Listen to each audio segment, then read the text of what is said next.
Pourquoi Allah m'éprouve par la maladie alors que je suis proche de lui? Une question que beaucoup de cœurs fatigués finissent par. Tes prières, tu t'éloignes du haram, tu te rappelles d'Allah, tu t'efforces d'être droit et pourtant la maladie ne te quitte pas. Les douleurs reviennent, les traitements échouent, les médecins doutent et ton cœur commence à s'interroger. Pourquoi Allah m'éprouve par mon corps alors que je suis proche de lui? C'est une question que beaucoup de croyants portent en silence, car au fond, on pense que la foi nous protège de tout mal.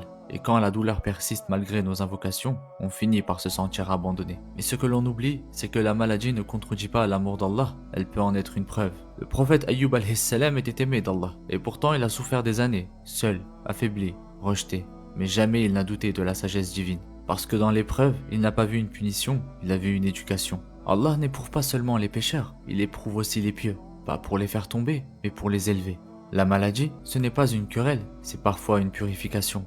Parfois un rappel, et parfois une invitation. Il y a dans chaque douleur un secret que seul Allah connaît, un péché effacé sans que tu le vois, un poids soulevé sans que tu comprennes pourquoi. Chaque fièvre, chaque tremblement, chaque nuit blanche, c'est ton âme qui se déleste de ce qu'elle ne doit pas emporter. Et parfois, c'est dans l'effondrement du corps que naît la lumière du cœur. Tu crois être immobile mais ton âme avance. Tu crois être inutile mais ta patience est immense. Tu crois que ton silence est sans réponse, mais chaque soupir a une résonance. Le prophète sallallahu alayhi wa sallam a dit: aucun mal n'atteint le croyant sans qu'Allah n'efface par cela ses fautes. Et parfois, il ne t'efface pas une faute, il t'ouvre une porte. Souvent, c'est dans l'épreuve que l'on découvre un autre lien avec lui, un lien plus vrai, plus fort.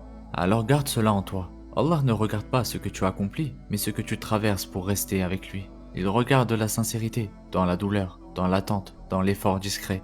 Et si tu souffres aujourd'hui, ne pense pas que tu es loin de lui. Peut-être qu'à cet instant, où tu résistes malgré tout, tu es plus proche de lui que tu ne l'as jamais été.